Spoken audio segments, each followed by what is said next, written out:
it seems, you can see a pattern. It seems like we started out okay at the beginning of the year.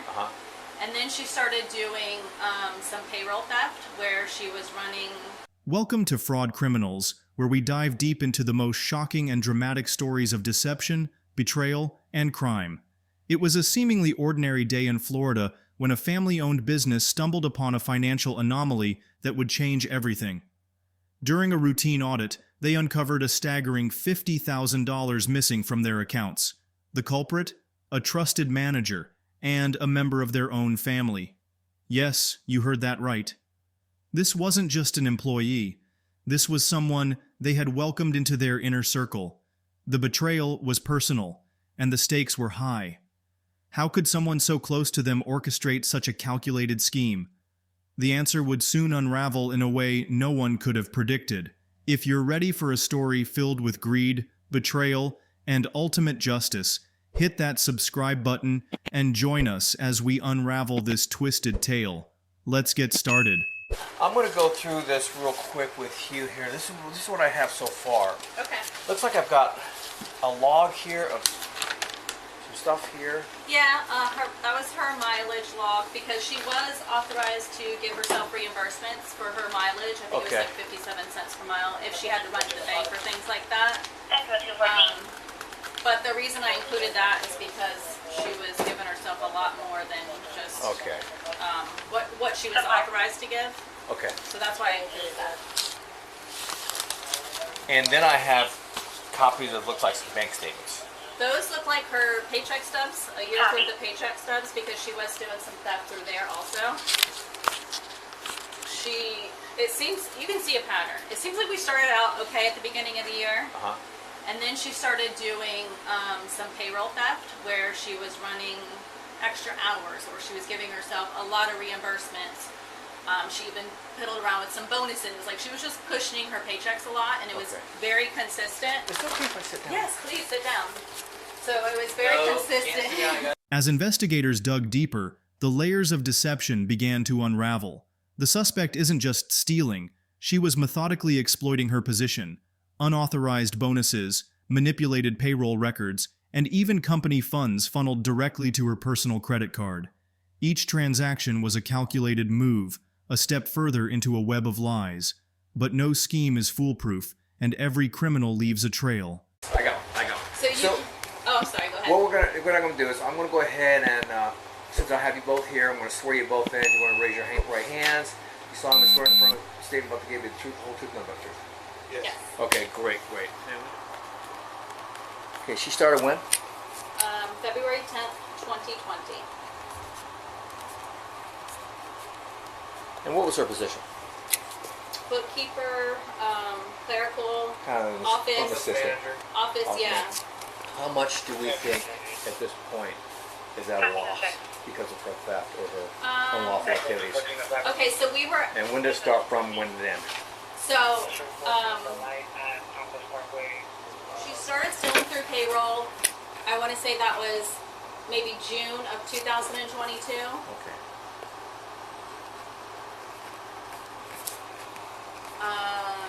And you have a year's worth of paycheck stubs. So when you get a chance, you can go through and see. June 22, that's 2020? 2022. 2022. Okay. December? Yeah. And I don't remember the total on that because that's So she started out okay. She started out fine. She's a family member. She's a family member. Okay. She's your cousin. So we had a lot of trust in her. She started out fine. Things in her life started changing. She have children? She has adult children. Adult children. Does she have a narcotic issue? She did in the past, but she had been in recovery for a really long time. But her trends and everything I've seen really looks like a drug problem.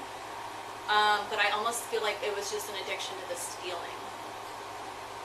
Maybe it's because she can't afford her rent or her mortgage or her car payments or her bills. The job that she had here was the best that she'd ever done financially.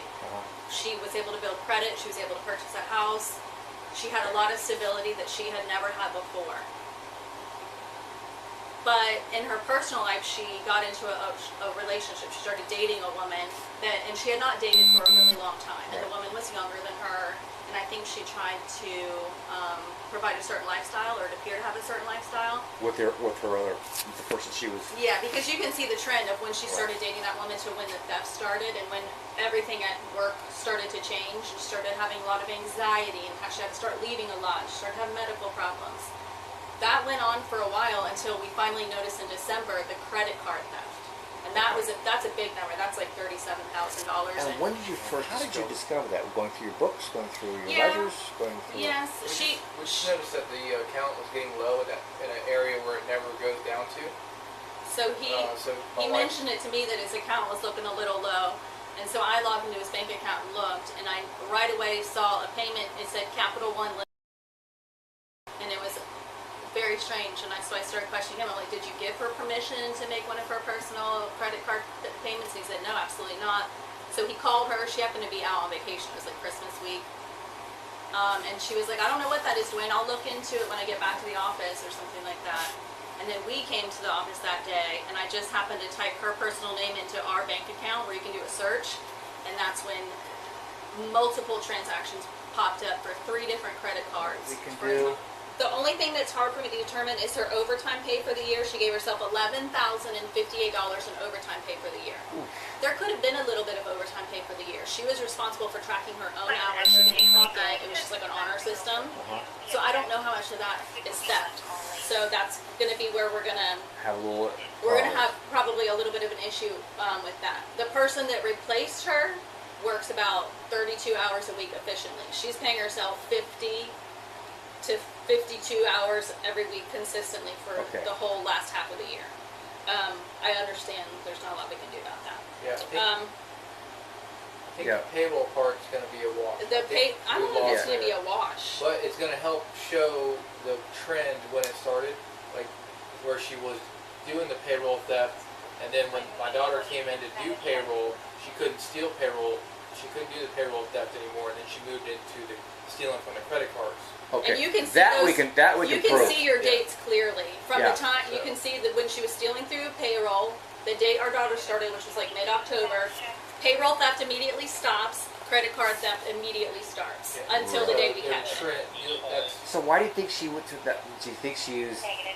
They're going to notice this. I'm going to switch to another method here. Is that why she didn't have control over She didn't have control over payroll. She knew somebody would be seeing that. She would have to turn her hours into somebody, and somebody else would be doing that for her. Okay. So we trusted her to just do her own hours and be honest about it and pay herself accordingly. But then somebody else took over that job. And then again, what do we think the overall amount is here that you were temporarily deprived of? I had an estimate of like $52,000 between payroll and credit card. Okay.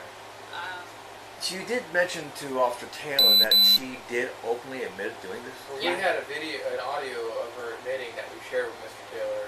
Yeah, I mean, I know you can't use that like in court or anything. Unfortunately, that can't be used because But we asked her, we have some things to talk to you about. Please meet us at the office. She showed up at the office that morning crying, turned over her computer, and sat here and admitted all the credit card theft. Okay, chances are she's going to admit to it. But I want a lawyer, and won't say a thing. And she has that right. She has the right to stay silent. She has the right to a lawyer. The thing is, she's working for somebody else now. We heard she has a job somewhere else. Like, is she going to do this to her next employer? Like, that's the reason why we decided to. She has a problem. Okay. Something is going on. Yeah. Cool. So I don't mind. Little rinky-dink things with the That was a long time ago. tiny top float. Yeah, Again, I want to thank you for coming in. Yes, sir. All right. Have a seat in that black chair there. We're going to close the door.